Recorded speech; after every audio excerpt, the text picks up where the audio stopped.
Hi there, esteemed audience, and welcome to another episode of Middle Grade Ninja. I'm your host, Rob Kent.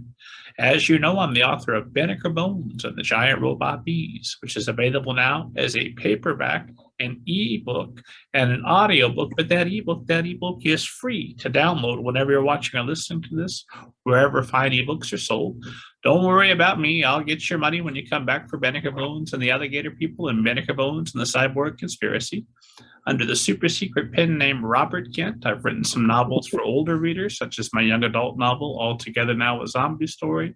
For more information about all of that, and more importantly, for interviews with thousands of literary agents, authors, editors, book people, the world's best people, head to middlegradeninja.com and you can read a very special 7-question interview there now with today's guest, Linda Epstein.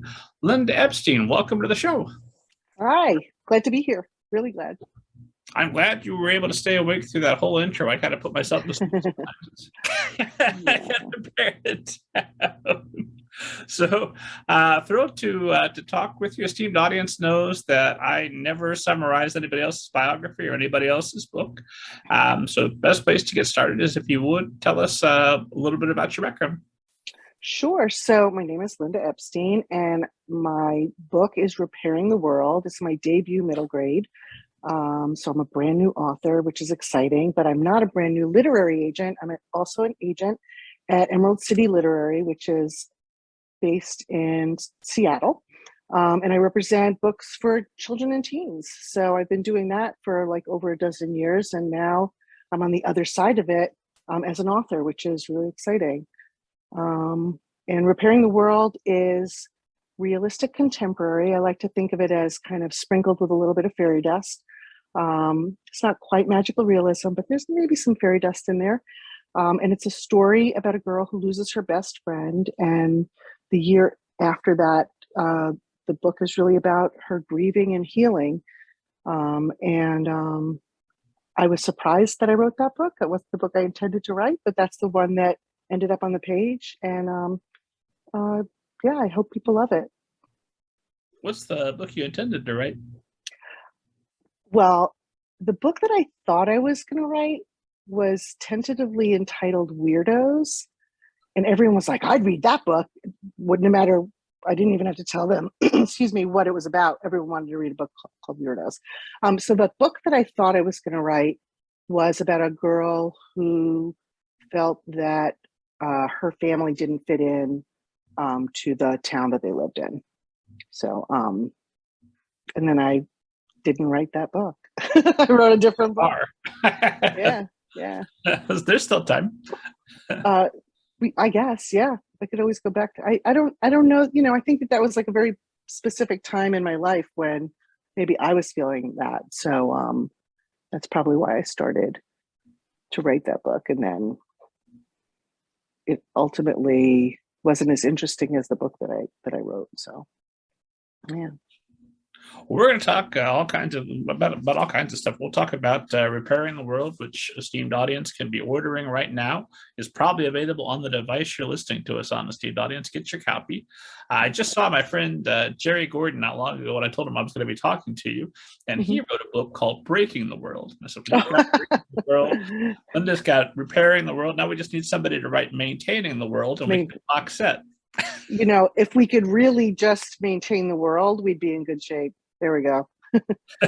book or no book, right? So you wanted to be a writer since you were a kid, right? What's your first memory of wanting to be an author? I think that, like many girls my age, and I'm older than a lot of debut middle grade authors, Little Women was my favorite book, and I really just resonated with Jo March, who was a writer. So I think that she just seemed like the most interesting character in that book.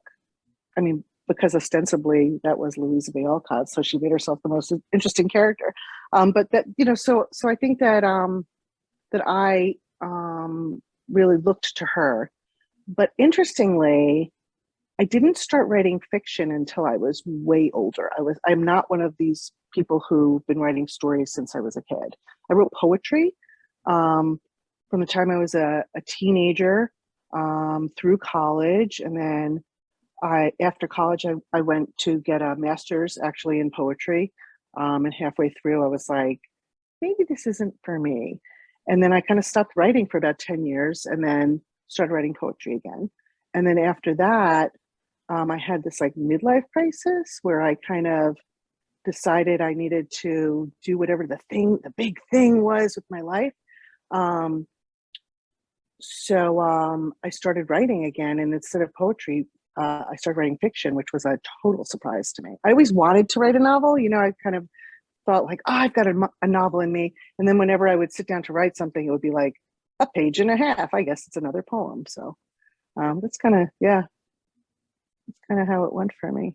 And also because I was a writer, it's what had me start to work in publishing, because I knew that when I was looking for like the big thing for myself, that I was going to go back to my first and true love, which is books and reading. So I wanted to just work with books and writers. And I think being an agent actually stopped me from writing for a long time, because every time I would sit down to write something, I'd write down like 5 words and be like, no, that's not good because, and it's like the long list of all the reasons why, I would reject manuscripts. So it was hard to get past my own, inner critic.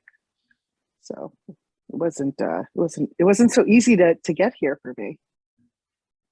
Literary agent paralyzed by a fear of being rejected by literary agents. Rejected by myself. It was like I couldn't even get the words down on the page. Nothing. It was like nothing was good enough, really. Every kind of like fault that I would, as an agent, you read hundreds upon hundreds and upon hundreds of queries and manuscripts, and you only really end up taking on about 1% of them. So you see a lot of things that are good but not good enough, as well as just okay or downright terrible. There's not a lot of downright terrible, honestly. I think I can see potential in almost anything, but it's hard to get out of your own way when you have that the critic brain at work, which you have to have as an agent. So yeah. Gotcha. So if it's not getting too personal, what happened when you were writing poetry in college that made you stop? So it was in the master's program, and it was I had always written poetry viscerally. So really it came from, and still does come from, my own emotions and experience. And when I was in this master's program, it was very kind of intellectual and academic. And I think it was just the wrong program for me. So when I decided to leave the program, I think like in a way, I just felt like my creativity had been squashed out of me. And it took a while for that to bounce back. I didn't completely stop writing, but I write a lot of poetry now, for for the adult audience, not for kids. But so yeah, I self-published a book of chapbook, so of poetry, which is kind of exciting. Yeah. When did you do that? This year. So yeah, it's called like RE colon, like kind of like regarding. And it's just like a very slim volume. I'm in the midst of putting up buy links on my author web page, which is lindaepsteinauthor.com. I think that's it. Oh my gosh, probably should know that, but I'm 95% certain that's correct from looking. I'm 95% certain it's correct too, but on the off chance we're wrong, I promise to put it in the show notes, esteemed audience. But I'm going to move it up to 98.9%. Yeah.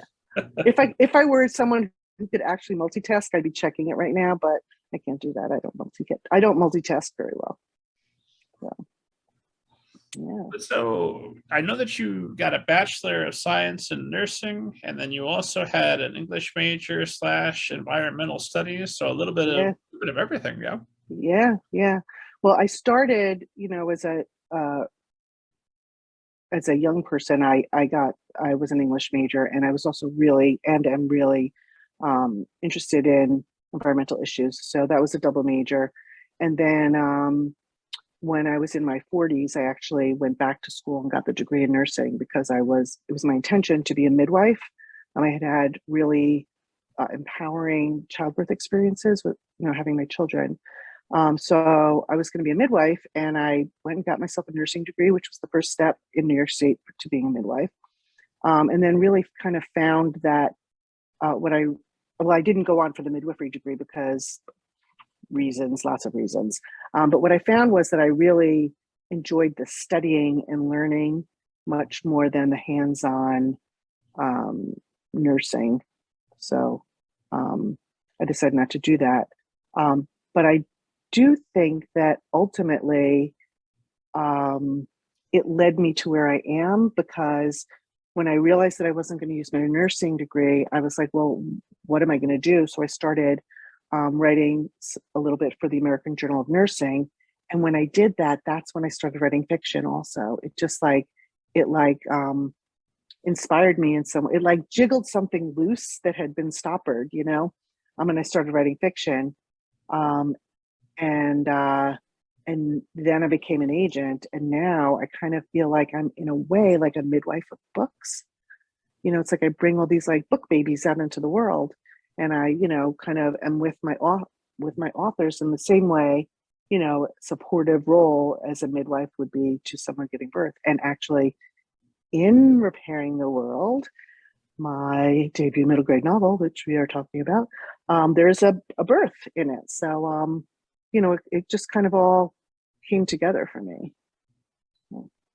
There's a lot of midwifery, a lot of environmental talk, Yeah, and then a lot of yoga. So I'm assuming you do yoga or are fond of yoga. I do yoga. I've been a beginner yoga person for like 35 years. I'm happy being a beginner. I do. I find that it's very centering, and I'm someone who really cares about people in the world, and I feel like yoga kind of ties everything together in a way. I feel like I put every part of me into Repairing the World. I really do. I feel like there's so much of me in that book. When people read it who know me in real life, they just can't believe how much of me is in it. And I've written other things that's not the case. But I think it's also why it's kind of nerve-wracking and terrifying, dare I say, that it's going to be out in the world and people are going to be reading it, because, if they don't like it, what does that mean about me? And I know that as an agent, I tell my authors all the time, your book is not you, but to myself. So, yeah. Well, this should make you both a better writer and a better agent, right? For having had this experience. I think it really has made me a better agent. I think it's really made me a better agent. I think it's made me, the entire process from writing it, finding an agent of my own, because you can't represent your own work, being on submission, going through the whole process of editing and waiting and all of that. Now that I've experienced it as a writer, I have so much more empathy for my clients. I really do. Because, I was I don't think I was harsh, but I don't think I understood just how emotional it can all be. And it could, and especially, honestly, especially once it's accepted, I was like, okay, now I'm good. But it's like, no, that when it gets even more emotional, at least for me.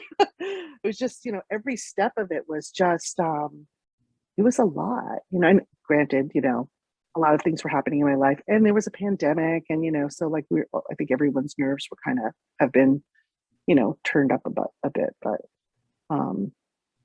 strangely, so like I had written the whole book and, a book about someone who loses someone dear to them and is grieving. And, the day before, my agent got the offer for the book, my mom died. So I had to go back, and do all of the revisions and all of the work on the book, actually grieving. So that was a lot. It was a lot.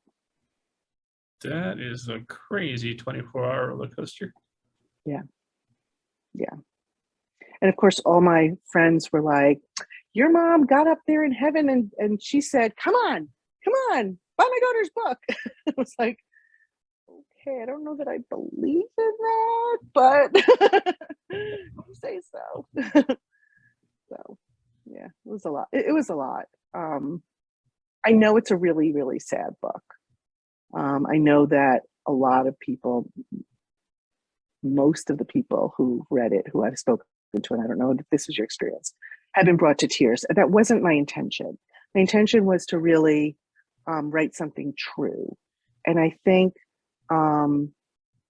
really writing something true when you're talking about grief can do that. It can really be gut-wrenching. But I hope that the takeaway, that people aren't just left with sadness. I hope that people are left with seeing how you can make it through an experience like this. Everyone's going to lose someone in our lives. We're all going to lose someone. People die, right? And I hope that my book can help a kid or an adult, whoever who is reading it, see that you can get through it, and there are things you can do. You can reach out to other people. You can do things that you didn't think you would ever do. That's really my hope. Is I hope I want it to make a difference for people. So yeah. You want to help people who are maybe also grieving or who are yet to grieve but preparing Yeah. them for time. Yeah. Or even, because I mean, like I said, well, first of all, the pandemic, right? So everyone, a lot of people have died, right? So everyone is potentially could be going through that. I think kids right now are more fragile than ever because of what we've been going through as a world, right? So, and I think that also, even if you haven't lost someone yourself, I think what books do is they create empathy, right? So if someone's reading my book and maybe they didn't experience a loss themselves, but there are other people around them who have, and then, that gives them tools. Empathy is a tool for like connecting with people. So that's really kind of, I mean, I don't think I like sat down and said, I'm going to write a book about grief and this is what I want people to get out of it. But, now when I think about it, that is what I want people to get out of it. I want people to be like inspired, to be able to deal with hard things and make connections and know that, there are people out there who will be there for them, and they might not know them yet. They might not even know the people who are going to be there for them. So a lot of questions about the book and about you starting to write. Let's start with the book, and we'll circle back and talk about what getting serious about writing looks like, and getting to this point of having a debut novel launching. Sure. You're about to experience a whole new emotional phase of this once you start getting widespread reader feedback and folks come back to you. Yeah. It's even now, with people reading advanced reader copies, when people write things like on Twitter, I just keep thanking everyone. I'm just like, thank you for reading my book. Thank you for reading. I know that at some point I'm going to have to stop because hopefully there'll be too many people to thank.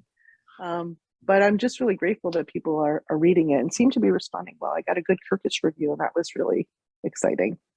Because Kirkus can be a little bit harsh. I was just getting deadly quiet. Like, I would like for the record to say that I think Kirkus is a wonderful publication, and I have nothing but I do. I do too. I do too. But I think that I think that you know, when you get a good review and they're only saying good things, it's really meaningful. You know, when you get a good review and it's kind of like you have to do pull quotes, like, oh, these are the good things they said, and those are the bad things they said, or the not great things they said. And my review wasn't that way at all. It was just all good. And it was such a surprise to me because I was expecting something really critical because that's what they're known for. They're known for being critical. I don't mean critical like in a bad way necessarily, you know, but just like really critical. And I didn't get any of that. And it was just such a surprise to me. I mean, I don't think I wrote a bad book, but you expect criticism. So yeah, they're hard to impress, but you've impressed them. So well done. Who knew? So, with the book Ruby and Daisy, we spend some time with them before the, I don't know, inciting incident is what I would call the death of one of the characters, but maybe I'm wrong. Do you think that's the inciting incident, or does it happen before that? I think that I think we could call that the inciting incident. And I think that it probably even says what happens on the back jacket. So I don't think I don't think it's a spoiler to say that this is a book about Daisy and her friend Ruby dies. It's not really a spoiler because it's right there on the cover. My advanced reader copy says, "Then the unthinkable happened." So as I was, did I just spoil it then? How spoilery do we want to get? This part out? I don't know. I better read the jacket copy again. If I say there's a death, have I ruined the book? I don't think so. I think that I don't think that I don't think it will spoil it. I really don't. It's, and I wouldn't want anyone going into reading the book thinking that they were reading, like I would, like having that take someone by surprise would almost be mean. You know what I mean? Not everyone wants to read a book like that. So. On the other hand, if they miss that, they don't read the back and they get in there, hey, maybe you wouldn't have read it, but you're in it now. Right. You might as well go through it and complete this emotional journey. Yeah. So when did you know that this was going to be a book centered around death? Do you start with an initial idea of the plot, or? So here's what happened. I was trying to write this novel. And because I'm an agent, and busy with that, and because, I'd written a manuscript before, but it was really hard for me to kind of like gauge how much I actually knew about writing a novel. I like reading and critiquing, which is part of being an agent. I knew that was a strong, I knew that that's a strength of mine, but like the creation, I was very insecure about. So I decided that I would get some structure because I do well with structure. And I applied to an MFA program at the New School in New York City, and I wrote the beginning of the novel, which was what I worked on in the MFA program. Side note, don't think you need an MFA to write a novel. I think many people don't have an MFA, don't have a college degree. That is just what I did, but that's what worked for me. So I got some structure by being in this MFA program, and in the final semester, we had to write a thesis, and basically you didn't have to write the whole novel, but you had to write a good chunk of it. I think like the first 75 pages or something like that. I don't remember. But I went into the first meeting with my thesis advisor, with like, I think 50 pages. And, we talked and realized that like 30 of those pages were going in the garbage. So I kind of really went back. And then through critique with, my fellow students, I was really looking, it was still that book, Weirdos. Like at that point, it was still Weirdos. And my classmates were like, but like, why is she that way? Why is she that way? Why is she that way? Just like looking at the main character. And what I did was I wrote a series of vignettes about Daisy, like things that had happened to her when she was growing up. And they were things that had happened to me as when I was growing up, because where I write is from a personal place. And they were like fictionalized, but like I lost a friend when I was in second grade, totally different situation. But what I saw was that what was at the heart of this character was all of these losses. And I guess that was something that I experienced. So it ended up that that one of the vignettes was, the one about losing a friend, really resonated. And from there, I reluctantly dug in, and my thesis advisor, who was Jill Santopolo, who is an amazing editor, I said to her, but do we really need like another book about a kid losing their best friend? I said, we have, oh my gosh, two books that I love. Bridge to Terabithia, maybe? No, which my book has been compared to, which I don't. I know the Question of Miracles by Alana Arnold, and The Thing About Jellyfish by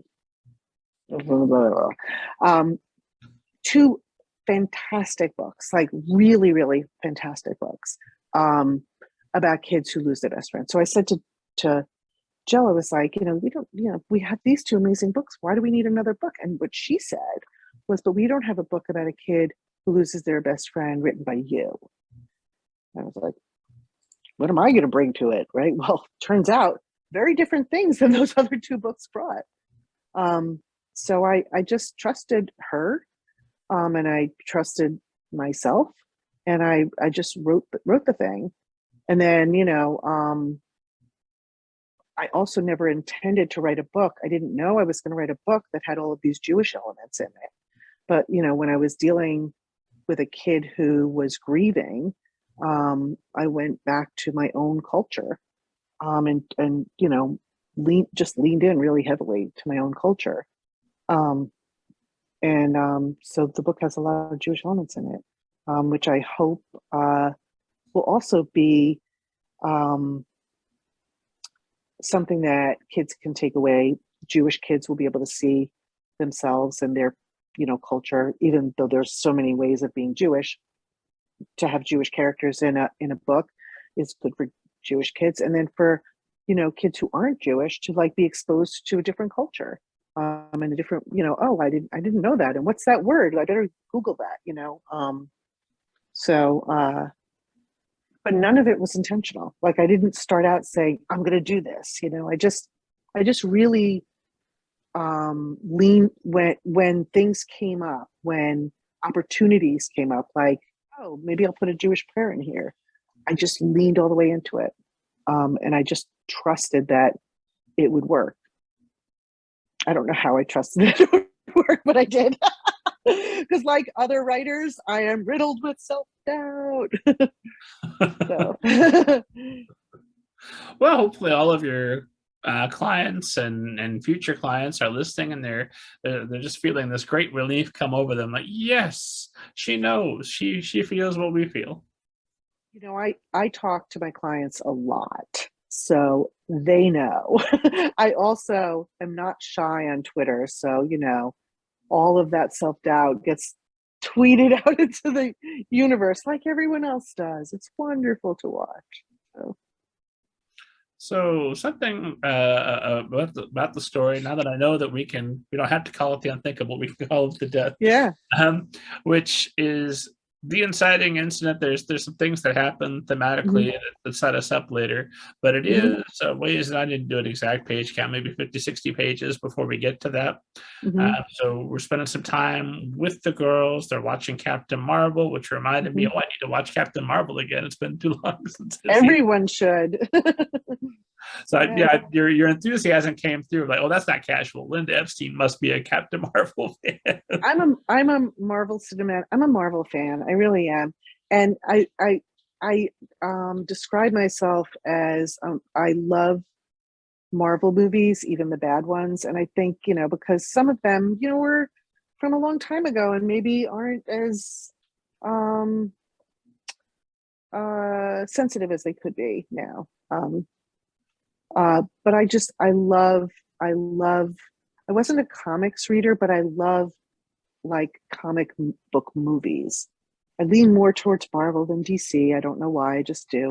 And I really, what I love about the Marvel Cinematic Universe is when you look at all of these movies, um, what they did is they told this gigantic story, right? Um, and you didn't really know that, like, Thor would somehow be connected to Iron Man. I mean, like, eventually, Avengers, all these characters come together. But when you look at, like, and it's like a lot of movies, right? It's like there are character arcs that get spun out over the different movies. There are narrative arcs, this big story. And as a writer, I just find it so inspiring and interesting. And I like comic books. I like superheroes. So I couldn't help putting, like I said, there's a little bit of me like so much of me in that book. There's like a little bit of this and a little bit of that, and the Jewish thing and the Marvel thing and the yoga thing. So yeah. I love the interconnected universe, except when I don't. My example would be like for the Defenders. I absolutely love the world of Daredevil. That's probably my favorite Marvel character, neck and neck with Spider-Man for my favorite Marvel character. Hmm. I love Jessica Jones, love Luke Cage. Really don't care for Iron Fist. So, oh, why is his terrible universe intertwined with my favorite characters? Get him Yeah, yeah. I don't know. I have favorite characters. I do lean towards the strong female characters because I like to think of myself as a strong female character, and I like to write strong female characters. So the other thing um, comes along is when you're dealing with somebody like I just saw the Doctor Strange. Like, oh my God, there's a multiverse of madness. This I didn't see it. oh well, no spoilers. But the common thing for all of the post Avengers Marvel movies is that this Mhm. feels like an Avengers level threat. Why don't you call your friends? Where are they at? Yeah, yeah. I don't know. I don't know. I just started rewatching again. I think I'm like, from beginning to end. I start with Iron Man um, and go through. There are two different ways you can watch the Marvel movies. You can watch them in the order that they came out, which I kind of like to do, or you can watch them in the chronological order. So, like the first one being Captain Marvel, Captain Marvel. I'm sorry, Captain America. Captain America, because that is set back in during World War II, and then you have Captain Marvel, which is like the 80s. So yeah, so I'm doing it again. I think it's the third or fourth time I've done it, so it's fun. I think technically now the Tobey Maguire Spider-Man is the first Marvel movie. Technically, since he's through No Right, Way Home, he's now the first Avenger. right. So Although the funny. Eternals maybe is I don't know. I can't figure out Oh, the I don't know either. I jury's out for me on the Eternals. I'm not sure about that. I know that they've been around long enough that I think they're technically all the first Marvel characters within Right. that. I just mean the jury's out for whether I enjoy that. But Just you and me talking like we're not on a podcast. I fell I asleep know. and Let's I just haven't talk about picked it back Marvel. up. Oh yeah, I wrote a middle grade book. Well, everybody likes a nice little Marvel diversion. The Yeah. question I wanted to ask about the structure of this novel is because there's a magical incident, shall we say, that happens in the forest that's going to be thematically important that we're going to revisit later. Right. We agree that the inciting incident is more or less the death, and we don't open at a funeral. We don't start with the inciting incident. There's a bit of fuse that leads up to that explosion. I don't know if that's the right metaphor for this. I have ideas why you did that, but I want to hear from the author herself. Why'd you do that? I hadn't done it as much as ended up in the book, and I was asked to do more. I was told by my editor that we need to see Ruby and Daisy on the page more. We really need to like get their friendship, so that when the unthinkable happens, you really get the loss. It's not just, like this. So like the reader experiences the loss because they see this wonderful friend who they've started to really like because she's a likable character. She's a little magical herself, right? And then she's gone like that. And it takes time to do that. It takes time to kind of bring your reader in to care. You can't do that like in a chapter, I don't think. And well, maybe I did think that, and then I was told, no, you can't write more. So I did. So how did you and your editor then decide how much lead time prior to your inciting incident was necessary to make sure the reader felt that loss? It wasn't write 20 more pages. It was just more like, we need to see this and we need to see that and we need to see more of this. And I don't really remember. I think I also moved some stuff around. Like maybe I took some stuff that I had written as flashbacks and moved it up front. So a lot of it was, not a lot, but I think some of it, maybe like a third of that beginning, was stuff that I had Daisy remembering. And instead of remembering it, we did it as, being in it. So, of course, if we're reading it and it's a flashback and we already know who's going to survive and who's not, that puts us at a little bit of a distance. Now we don't want to get attached because we know what's coming. Whereas if you do it before, then we experience it without, assuming we haven't read the back cover or listened to this podcast.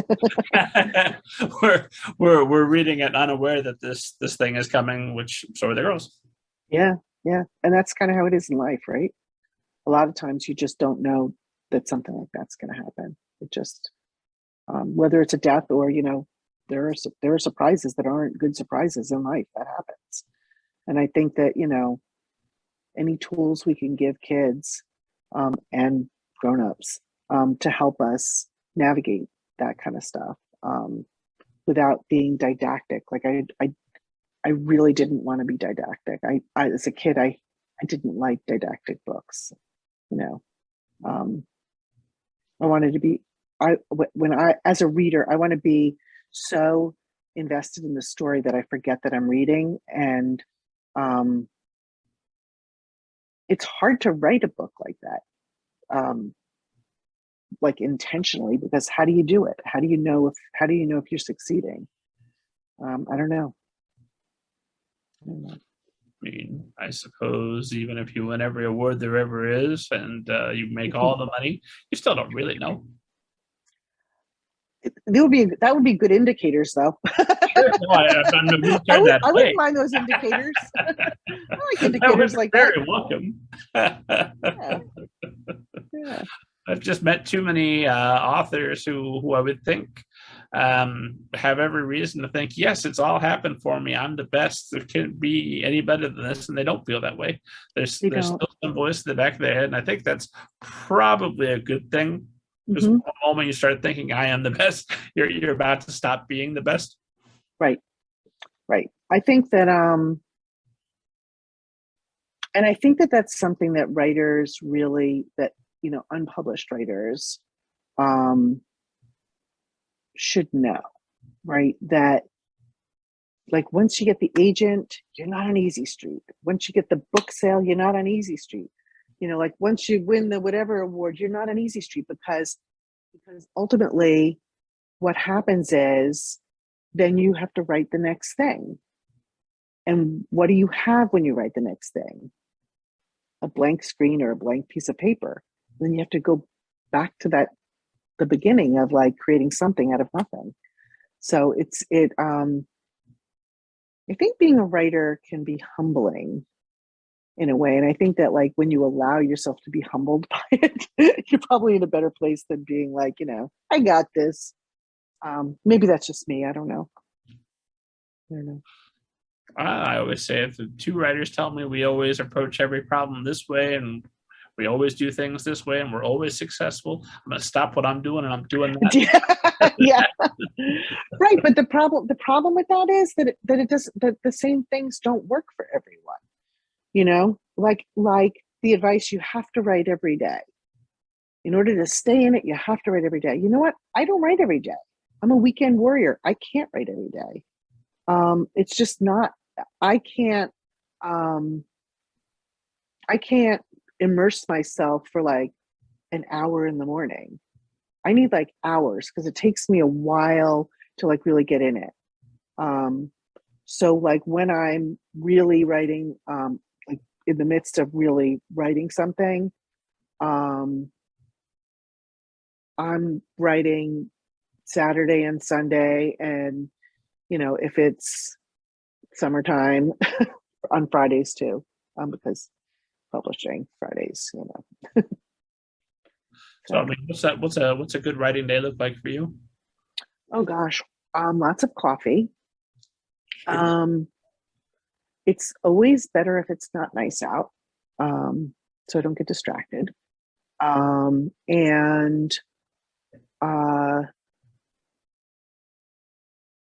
if I'm just like home, if I could get in a couple of hours and then take a break and then get in another couple of hours, I couldn't tell you word counts because sometimes it would be like, 3,000, and sometimes it'll be like 567. I'm not a fast drafter. I think a lot while I'm writing. And I also kind of like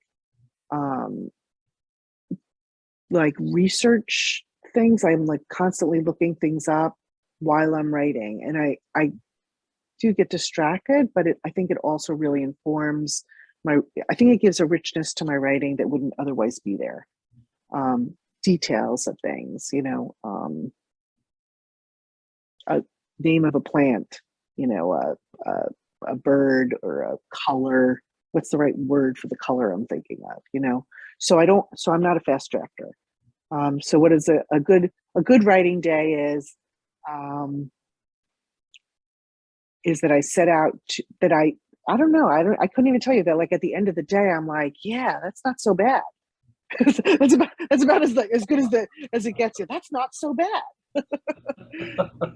I rarely say I nailed it, but like that's not so bad. And then going on retreats is really. I wrote a lot of this book on retreats. I would go to the Highlights Foundation in Pennsylvania, and I wrote a lot of this book there. And when I wasn't there, I did Airbnb with a writing buddy a few times, because then it's like, let's have breakfast and then we're going to write. Let's have lunch and then we're going to write. Let's have dinner and then we're going to write. And maybe like read to each other, and just like having the time away from my regular life really, really helps me because, as an agent, I've got so many stories swirling around in my head, from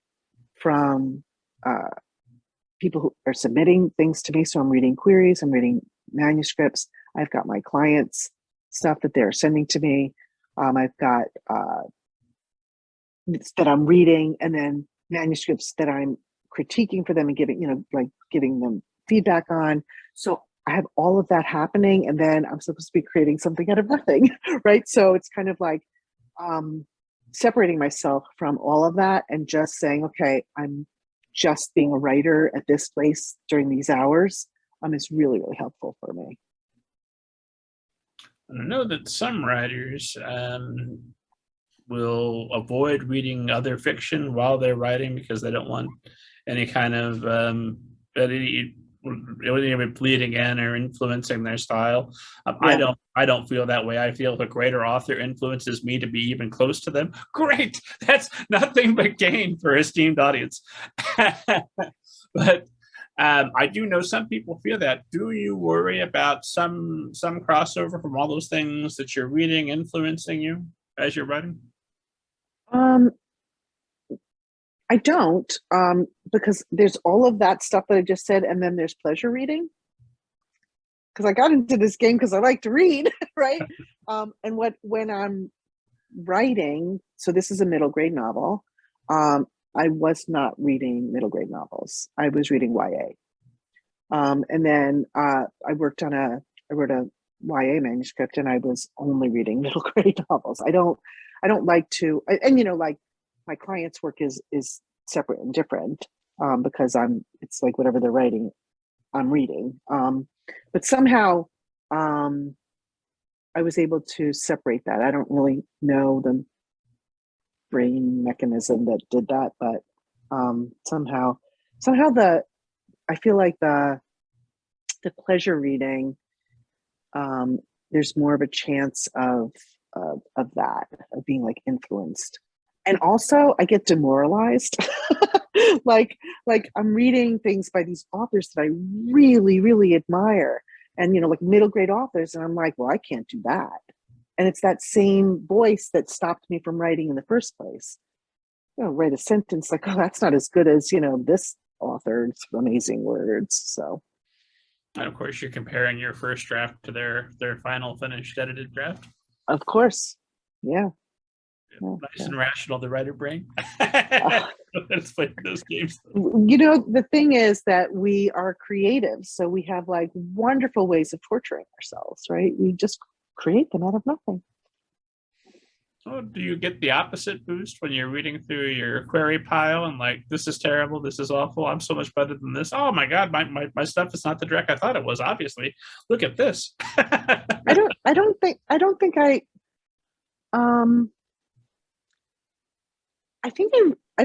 really compare myself to what comes into my inbox. I don't know why. I just never have, and I don't. But also, that's kind of like when I'm going through queries. I never. That's not the conversation that goes through my head. Of like, this stinks and that stinks and the other one stinks. It's more like I'm not looking for things that stink. I'm looking for things that are great. So I'm really looking for the gold. You know what I mean? So even if, like a query letter is like, it's not a great query letter, but I'm like, wait, but there's something here that's really interesting. What is it? And then like I read the pages, and then even if the pages aren't like as polished as they could be, but there's something that, like, I'm always looking for the gold. And I think honestly, I think most agents are. We're not like sitting around like, how many people can I reject? It's more like, find something, good today. Am I gonna, that's what I'm looking for. I'm looking for good things, not for bad things. So, What would you do if you got a query and it was, I don't know, my book is called Fixing Up the World. It's incredibly similar plot. I have gotten queries that were incredibly similar to things that my clients were writing. And if it's too similar, for me, I end up rejecting it because it's like I'm already working on something that's very similar. So that does happen. And I think that also people do query me knowing, well, the kind of books that I represent, but also knowing, the kind of book that I wrote. I think people who are writing, middle grades in the Jewish, like with Jewish content. I get a lot of those submissions. I want those submissions, but I think I get them because of what I've written. And I think that's okay. I think that's okay. So you get your nursing degree, but then you decide to become a literary agent. How does that come about, and how is that your path back toward writing? So really the way that came about was I decided not to get the midwifery degree. I got the nursing degree, and then I kind of, I tried a couple of nursing jobs and realized that I was really not suited for it. Like in a deep, deep way. I'm someone who suffers from anxiety, and the anxiety of being responsible in that particular way with like life or death it really just wasn't for me. So when I started, writing for the American Journal of Nursing, and then started writing fiction, and then decided, I really want to work in publishing. And then I was an unpaid intern for 2 years, reading for other agents. This was a dozen years ago, 12, 13 years, 14 years ago. Around 2011, thereabouts. Yeah. And that's what I did. I just read for other agents. I put myself out there, and I was like, I can't even remember how I got the first one, but I did that. And then finally I was at an agency where I said, like I was reading for an agent at one agency, and then I really wanted to move on. It had been like 2 years of this, right? So I, put my feelers out, and I kind of looked for a position as an intern that would lead to something more. And it became really obvious very quickly to the agent that I was working for that I was good at this. So I became, she said that I could start my own list. And I did. And within a few months, I sold my first book, which was Openly Straight by Bill Koenigsberg. Beautiful, beautiful book. And are you writing at the time, or is the hope that agenting? Oh gosh, no. That's going to fulfill that need. No, you know what? Because even though I had started writing fiction, I hadn't really started writing novels. I was writing short stories, and I was, just like kind of writing short stories, really. And when I look at them, they weren't very good. But it was something brand new to me, because like I said, I was someone who had only written poetry. So I didn't really know how to tell a story over, 200 pages. I knew how to talk about an emotion for, 30 lines. So I think I started learning how to tell a story. And then I think after years of agenting, I really learned what works and what doesn't work. I think for me, when I got the MFA, what I needed to do was I needed to put those two things together. So I knew that I was creative, and I knew that I could write. I don't mean to be braggy, but I knew that I could write. And I knew what made a story, a book, a good book, because I had, helped midwifed all these books out into the world, right? But putting those two things together for myself as a creator, that was what I needed to help with, and that's why I got the MFA, because I needed to put those two sides together. So I was an agent for I think 5 years. 5 years before I got the MFA. Then that was 2 years, so I was an agent for 7 years, and then it took me a while to finish it after the MFA. So I was probably an agent for about 8 years, maybe 9 years before before this book, started really germinating and really, getting my own agent and stuff like that. And can I tell you, querying was really, really weird. Because I was basically querying people who were my colleagues. And if you think it's bad getting rejected by strangers, it's really weird getting rejected by like your colleagues and sometimes your friends. That was really weird. Didn't like it. I'm assuming they're at the very least not sending you a form rejection. Yeah, I didn't get, well, I did get a couple of no responses. Wow. Wow. Hope I don't run into you at a conference bar. Maybe they're hoping you'll believe that the inbox aided, or it just never came through. Some technical mishap. I don't know. Does seem. Well, I'm curious just about getting the MFA program. I'm assuming word gets out that you're an agent.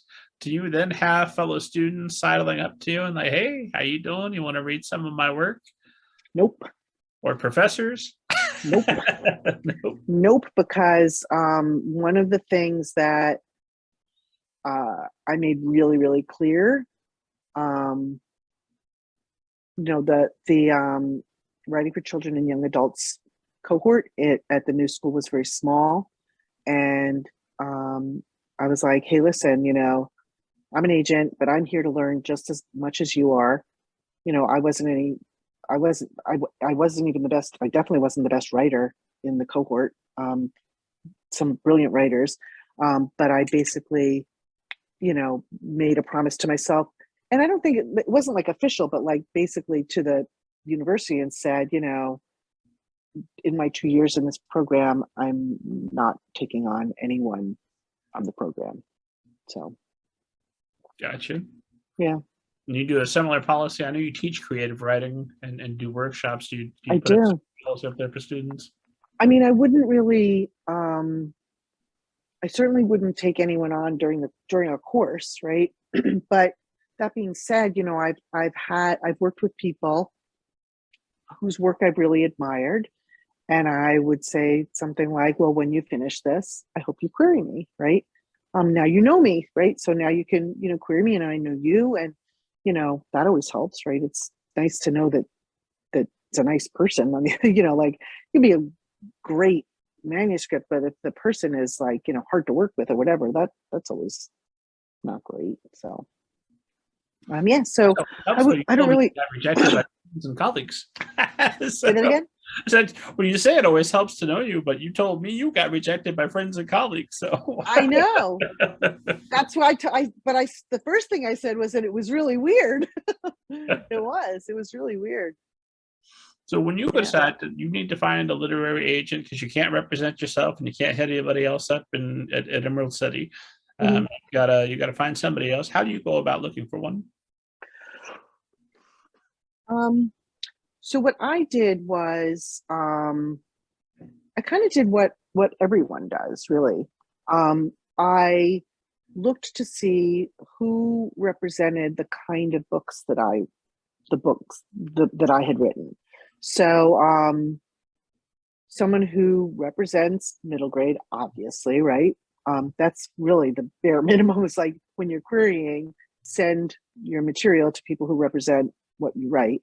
But then also, people who are representing realistic contemporary. I was interested in people who I thought would understand what I was trying to do.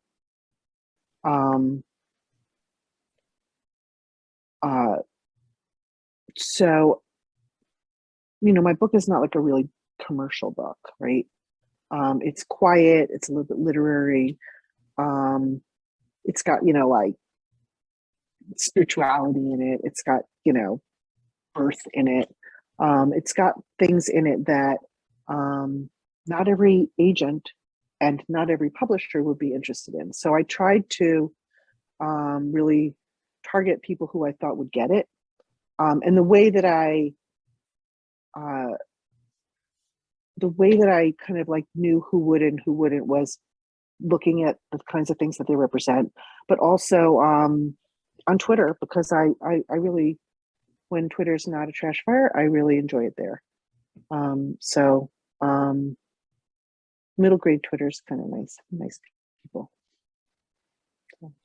And I'm assuming that you're also, when you're looking at literary agents, you're also, I mean, you know, literary agents, you are a literary agent. You're going to make sure you're going to know that they can sell this book. They have Absolutely. so how are you evaluating that ahead of time? Are these people you've met or? I hadn't met everyone that I queried, but I certainly everyone that I queried had a sales record. I think, and also everyone that I queried was at an established agency, an agency that had multiple agents, and that's not important. It's a, you can query, you know, like a agent who's like just a single agent, but like it was, I was really careful, and I think that everyone should be really careful to make sure that like when you're querying someone who's legitimate and someone who you know, like, oh, they sold all of those things. And if they're a newer agent, that's fine, but you want, like, a newer agent should be at an established agency with established agents, because otherwise, how are they learning it? How do they know how to do it, right? So, you know, knowing that and giving that advice to writers all the time, you know, because even though not every manuscript is for me or even for the other agents at my agency, I really, really have a commitment to writers getting, you know, matching up with someone who's right for them. So I love to give advice. I love, you know, I'll do like an ask agent on Twitter or whatever. I've taught, you know, courses at, you know, conferences and stuff just about on query letters and stuff like that. I like making a difference for people. So I think I just did all the things that I tell people, you know, beware, you know, like these are the red flags, and, you know, make sure it's an established agency and like that. So. Gotcha. And since we're talking about finding an agent, I know esteemed audience has waited patiently, but I should also ask how actively, I know as we record this, you're closed to queries, but at some point you're Yeah. going to open up again. How actively are you seeking clients and what types of projects are you looking for? I don't know when I'm going to open up again. I've been closed for a long time. And I'm probably going to stay closed for a while because I'm doing other things at the agency. You know, I'm selling film and television rights for the agency, so that takes up my time. And then I'm going to be promoting my book, so that takes up time. So like, and also what happens is like if I speak at a conference or something like that, a lot of conferences will be like, you know, and can you be open to submissions? It's like, I'm like, sure. So then I'm open to submissions and I get, you know, 30 submissions in my inbox, and then I've got 30 submissions to go through, and I'm doing all these other things. So I can't do it as quickly as usual. So it's easy to be closed and still to be closed to submissions and still have submissions. You know what I mean? But like what I look for, I'm very interested in supporting and representing BIPOC authors, Black and Indigenous people of color, because I'm very, very committed to evening the playing field. And also because I really love diversity of stories. Like as a reader, I love that. I love learning something about another culture, another type of living, a point of view that I'd never thought of or didn't know anything about. It's kind of like what I feel like I tried to do in my own book, right? Is that it's just kind of like have Jewish characters just living their lives being Jewish. It's not like about being Jewish, right? But that it's informed by their identities, right? And that's what I look for in representing other books, is like really stories that are informed by the author's identities. I love that. It could be realistic, it could be fantasy, it could be science fiction, it could be a mystery. I find it like food, like I like to taste all different kinds of food. It's like that. I like to learn things. So that's kind of what I look for when I'm looking for new projects, and mostly middle grade and young adult. I have a bunch of writers, clients who write picture books, and I'm selling their picture books, and that's wonderful and lovely. So I kind of feel like in order to keep my list balanced, I don't need more of that. So I'm rarely open to picture books, unless somehow something came my way that was just like, but you never saw this. Like, you're right, I never did, and I want it, So kind of like that. Well, I try to give every agent the opportunity for all the agencies we could choose. Why is Emerald City the best one for a esteemed audience to consider? Oh, well, first of all, because we are really, really committed to, we are author first. So Mandy Hubbard, who started the agency, was an author before she was an agent. Tons of YA books published. So she brought that to the agency when she created it. Just like how I'm now, I can see both sides because I'm going to be a published author. She started the agency like that. She started the agency knowing what it's like to be an author, knowing what it's like to be on the other side. So everything that we do as an agency is informed by that. We're small, which is also nice because you get really individualized attention, and we all kind of do a little slightly different things, like I don't really like murdery kind of things, like there are other agents who like that. I'm strong on the picture books, and I do that, and I also support the junior agents who are interested in picture books and doing that. We're very collaborative, so when you get an Emerald City literary agent, you're getting the whole agency. You're not just getting that agent, and I don't think every agency is like that. We really, really support each other. And the junior agents, Mandy and I, who are the senior agents, support the junior agents. So we're not like having like an intern become an agent and then saying, okay, go do it.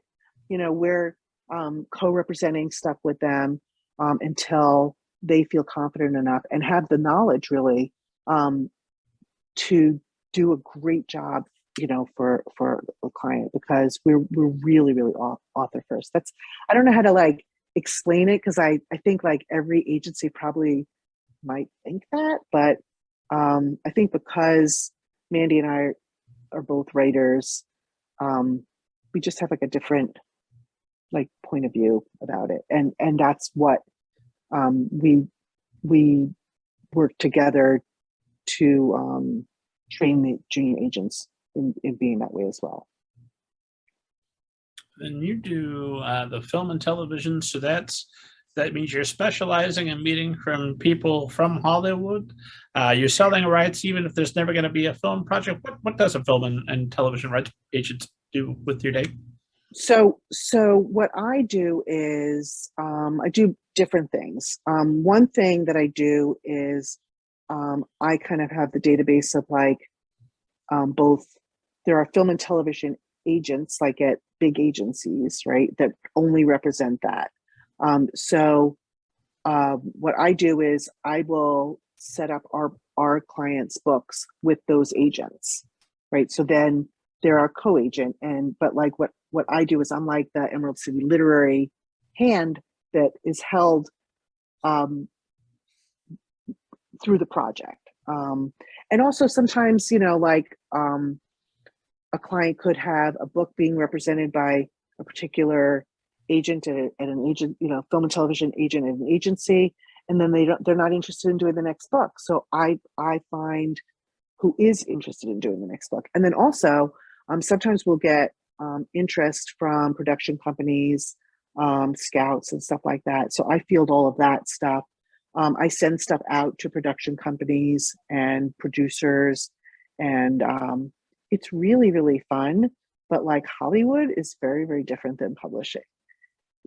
I couldn't even tell you how, but they're even, and that you can always tell in the Hollywood people who came up from publishing, because basically I'm dealing with like book to film people, and not all the book to film people started in publishing. That some of them started in Hollywood, and it's like the book people are just clearly book people, and then the Hollywood people are exactly what you would think Hollywood people are like. So I don't know. So what does my day look like? It's never like it's any day never looks the same, because it's always like a little bit of this, a little bit of that, a little bit of working with my clients, dealing with teaching, creating something that I'm going to be teaching, dealing with like film and television stuff, emails and emails and emails coming in from like publishers or clients, or when I'm open to queries, oh my gosh, it just feels like flooded. It can be very overwhelming for me. Well, it's my experience, and it's anecdotal as this is, that Hollywood people tend to end conversations with, "Have you thought of acting? Have you ever thought about writing for such and such a project? That might be great. I'll talk to you later." And I know they don't mean it. It's never going to come up again. It's just their way of saying a nice compliment. "Hey, we had a great conversation. Oh, well, I appreciate the compliment." And that's all I'm going to take it, because if I read into it any more than that, it's just going to be disappointment. I haven't had that experience. Maybe that's just you. It might be. Yeah. Maybe I stop in the conversations with, "Hey, can I write for your TV show?" And then that will stop that. Or get you a job. Well, yeah, one of them. Know, right? One of the above. Well, I'm assuming that Repairing the World is out there somewhere for movie or television consideration, right? My agent tells me that is the case. Like I said, listen, if someone wants to make a book or a series out of a film or a series out of my book, that would be amazing. I don't know that it has enough like commercial. It's not commercial. It's really, it would have to be someone who really knew how to spin it that to like sell tickets. I don't know. I mean, I think it could make a beautiful movie, but I don't know. I don't know. Wouldn't that be amazing? I say that about almost every book, though, that that I'm sending out from our agency. I can envision a film or series from most of the things that I send out. Not everything. Some are stronger than others, right? I don't think I have the objectivity to know whether my own could do that or not. That's why agents can't represent their own work. Well, let's hit on that theme a little bit, and we'll start to think about winding this thing down, because we're coming up on our time. It just flies by. Yeah. Where's it all go? But I do love the idea of the doctor becomes the patient, the literary agent becomes the author. Your literary agent is Rena Rosner, right? She is, and she's also an author. Okay, well, she knows your pain. She does. How informed is she keeping you about the submissions? Now, how are you fighting the temptation to say, "Well, I would have done this when you heard that"? Wow. So that interesting. You would think that because I'm an agent, I would understand that things take a long time and we're like have to wait for things. If you were to think that, you would be wrong, because I am like every other author. I'm totally neurotic, and I'm sending her, emails saying like, but have we checked on this? But, do you think, and she just is a saint, and answers me. It's kind of funny because it's almost as if she goes into my sent file of the things that I've said to my own clients, and then she says them to me, right?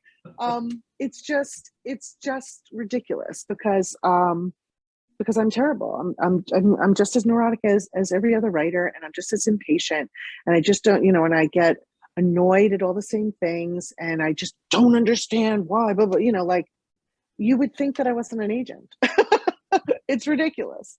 So she's wonderful, honestly. She's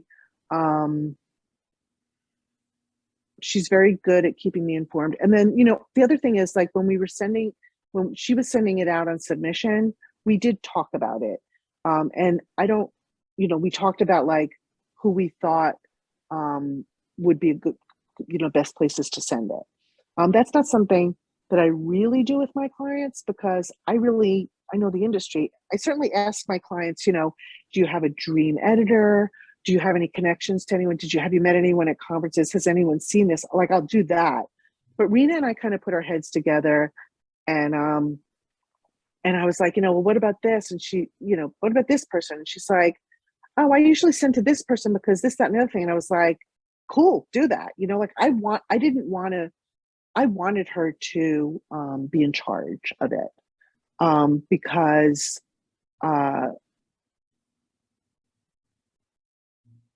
it would have just been too much to feel like I was in control of that. I wanted her to use her expertise, just like I want to use my expertise for my clients. And she's got different connections than I have. Like, we all have the same pool of editors, but like, there are some editors that I know better than other editors. There's some editors that she knows better than other editors. And I didn't even know my editor. She sent it to her and she ended up buying it. So yay. Yay. Yeah, well, I suppose that's good news if you didn't know the editor. But we hate to think that she's submitted like, this one's really interesting. Like, no, they were terrible to a client of mine. I would never want to work with them. But nothing like that came up. No. I'm trying to. I mean, it was a while ago, but I don't think, no. I mean, there's sometimes there is the conversation like, well, that editor never gets back to me. I'm not going to lie. We have those, agents, we talk to each other, right? So, but weirdly, it's like, that agent never gets back to you. They always get right back to me. So it's like, what's that about? I don't know. So I don't know. I think that we all just have our different, we have different connections in the, to different editors, and that's a good thing, So she's a great agent. She really is. Now that we're coming up here, I'm talking to you at launch. Esteemed audience is listening to this right ahead of the launch, which is why they're pre-ordering their copy of Repairing the World now as they're watching, listening to us. Yes. You've helped midwife so many books before this. You've seen successful launches, bad launches. So with all that expert knowledge, what's your launch look like? What are the big, aside from coming on this show, which already brilliant, chef's kiss, but other than this, what are your strategies for promotion? What are you going to be doing to help launch this thing in the world?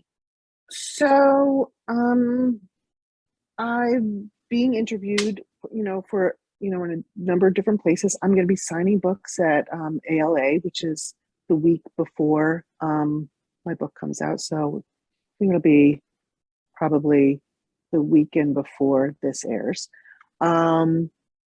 I'm just talking it up. There's the truth of the matter is that it's either gonna go and it's either gonna sell or it's not gonna sell. I'm gonna do interviews. I'm gonna talk to people. I'm gonna, I'm having a launch party at my local indie. There'll be some like online events, stuff like that. But like I think that like authors can only do so much. And there's a lot of people do a lot of stuff that just doesn't move the needle on sales. And I kind of told myself that I'm not going to do that because I don't really have the time to do it. And I'm not going to make myself feel bad for not doing all of these things that people do that ultimately doesn't move the needle anyway. What kind of are you talking about? Um, I think that um, there's a lot of like Twitter conversation groups, which I think are great, but I think I don't know that they sell books. Um, it can get the word out about your book, and hopefully, it will get the word out to people who will then get the word out to people who will get the word out, right? Um, but I mean, I do talk about my book, and I talk about my book through the whole publishing process, on Twitter and on Instagram. Um, and I'm going to do the things that my publisher sets up for me. I'm setting up some things for myself. I would love to go to, like book fairs and conferences. Um, uh, I don't know about school visits.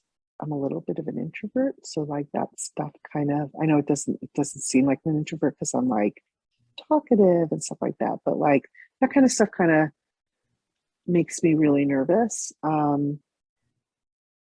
That being said, I haven't done it, so maybe like if I did it, I would love it because I do like talking to kids. Um, so I think I'm just gonna do all the things that everyone does, except for like kind of like gave myself an out that like you can't do everything. You can't. I just can't. I can't do everything and take care of my clients and try to keep writing. So Speaking of which, no pressure. You're just launching the first book, but do you have an idea what's coming next? I wrote something that my agent has that I'm not going to talk about right now because I don't know what's going to happen with it. Um, and I have a book of poetry that's out on submission for adults. And again, who knows what's going to happen with that? It's a totally different thing. And I was working on a YA that got stalled. And now I don't know if I'm going to continue with it. I'm in the conversation of actually putting it aside, which means I don't know what I'm writing next, which is a really, really strange place to be. Because I've been, since I wrote this, I've been steadily writing. And the good news is like I'm really busy with like work and promoting this book, and I'm buying a house, which that takes up a lot of time and stuff like that. So Buying a house now while you're launching a book. it's the market's been really bad, and I've been looking for a house for a year, and then I found my house. So you have to grab opportunity when it comes to you, right? So Well, I yeah. suppose if it chooses to come now during the what's already a plenty busy, stressful time. You know, I feel like as long as I take care of, myself, my physically and my mental health and all of that kind of stuff, being too busy um, is better than not being busy enough for me. I mean, for me, I do know how to relax. I do know how to like take it easy. But I really enjoy being like in a project and buying a house and, doing all kinds of things. Yeah. Makes me feel alive. You mentioned poetry, and that reminded me. I wanted to ask you about self-publishing briefly, Yeah. because I knew you self-published your Yeah. poetry earlier this year. So you're a hybrid author, and Oh, I that guess. that temptation there, knowing that you could just do that and reach, if publishers are making you pull your hair out with delays or anything else, you could just publish whatever the next book you want to publish is. Does that become a temptation for you, or is the experience? Not for me. Not for me. No. So the poetry book that I published, it's a chapbook, so it's very small. Um, and I never sent it out. It wasn't something that I sent out to editors. I didn't try to get it published traditionally. It was something that I took a lot of poems from when I was younger, and ones that I've written more recently, collected them so that it was something cohesive, and then I just wanted to hold it in my hand and give it to people, my family and my friends. I worked on it with an artist friend of mine whose name is Robin Arts, and she designed the cover and she designed the book, and it's beautiful.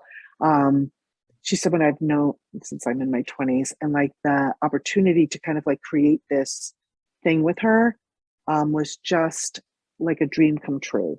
So I didn't really go into it with the idea that like I'm going to sell 1,000, 1,000,000 copies of my poetry. Like I didn't even care. I did a very small print run. I hope people buy it. They can order it direct from the printer, or like I said, I'm going to put a buy button on my website. I think that like at this point, all the people who I wanted to have it, which are like my friends and my family. That's really what I did it for. So I don't really have any temptation to, self-publish anything else, because unless it were another poetry collection similar to that, because like my fiction, like I want it to reach a wide audience, and I want it to be nice to make a couple of dollars, I mean, that's not why I do it, obviously, but like I want it to reach a wide audience, and I don't have the wherewithal to do all the things that one needs to do as a self-publishing. It's a big job, right? It's like the job of a whole publisher. Like you're doing all that, the promotion and the marketing, and like all of that. And I can't even like stay open to queries. Like I don't know how am I going to be like publisher for my book, So yeah, I won't be doing that. The only way I would do it again is if I did another poetry collection. So. Well, I assume that changes your perspective a bit on people who have maybe previously self-published who now want to bring a new project to you to traditionally publish. And are you seeing that change with your fellow agents and other agents as well? I think that like from the very beginning of like, I don't think that's changed for me. Like what I've seen, it hasn't changed since I became an agent, is that there are people who self-publish, and either they're successful at it or they're not successful at it. And then they decide they want to traditionally publish, and that's fine. I don't care if someone's self-published. I don't think it's like a positive. I don't think it's a negative. The only way that it's a positive, they've sold, 20,000 copies. You know what I mean? Like if their numbers in self-publishing are great, then it's a positive. Otherwise, it's just kind of a non-issue. It just doesn't matter because it just doesn't matter. It doesn't take anything away. I certainly, and I think a lot of agents would agree with me, if something is self-published and doesn't do well, like you don't sell a lot of copies, don't bring it to me, right? Because I can't sell that in traditional publishing, because the first question they would be like, well, how did it do when they tried to self-publish it? It's like, well, it didn't do so well. And I think a lot of people who are self-publishing think that, like, well, with the right publisher, it would do well. It's like, well, but you kind of shot your shot. So that always kind of makes me sad, because it's like, wish you would have just come straight to me, and then like we could have worked on it, or we could have like maybe kicked it up a level and then given it a try. I don't know. But I work in traditional I work in traditional publishing, so I'm not like the best person to ask about self-publishing, even though I did that as an author. But for authors who have self-published, who are listening to us, and thought, Mm-hmm. Linda Epstein, she feels my pain, I'm going to query her as soon as she opens back up. The fact that they have self-published, as long as they're bringing to you a completely new project, Yeah, neither here nor there, we're starting. Absolutely. And I think most agents would agree with that. I mean, if they don't, I would love to know why. So would I. Come on the show, agents. Linda Epstein, have you ever seen a flying saucer and or a ghost? I've never seen a flying saucer. And it depends upon what you consider a ghost. The thing you saw, that's what I consider. Go on. I feel like sometimes I've felt like an energy or whatever of, people who have passed unexpectedly, like out of context. So maybe I haven't like seen something, but like, I don't know. I definitely believe that there's more than what we can see, and there's more than what we actually know. And I think there's more than can be like scientifically proven.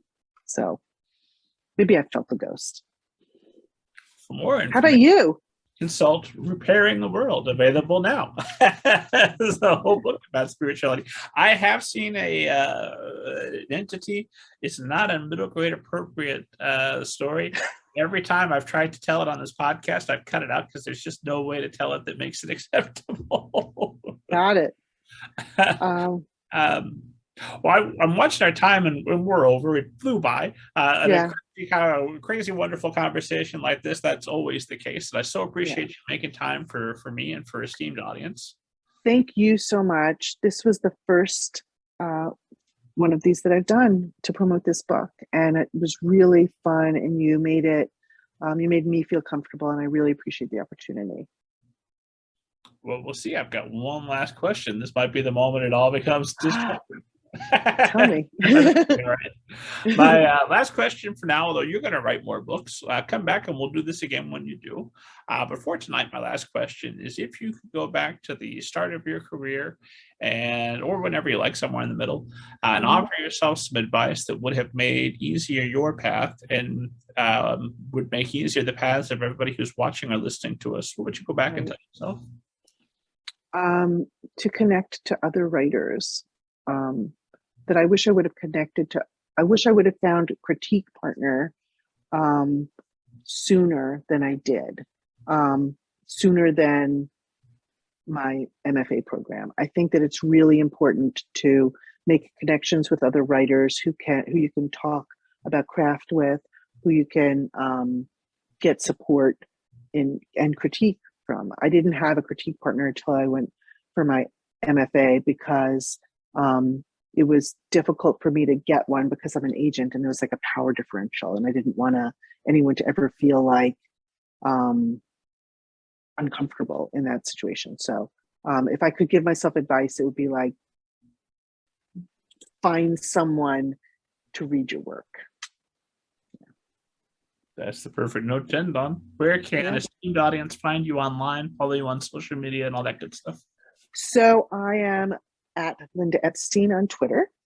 My author webpage is, I think we are 98% sure it's lindaepsteinauthor.com. And I'm on Instagram, Linda Epstein author on Instagram. There's also a Linda Lit Agent, but the Linda Lit Agent Instagram is more like, it's not really lit agent stuff. It's more like, my kids and my food and stuff like that. Pictures of food. So Instagram and Twitter and my website. That's where they can find me. And in bookstores. Bookstores, online, wherever fine books are sold. Get your copy of Repairing the World. Get your copy of Banneker Bones or the Giant Robot Bees. Your weekend is set. For more information about Linda Epstein, as well as thousands of other literary agents, editors, and authors, head to middlegradeninja.com. And God willing, I'm alive. I'll see you next week. Take care. Thank you.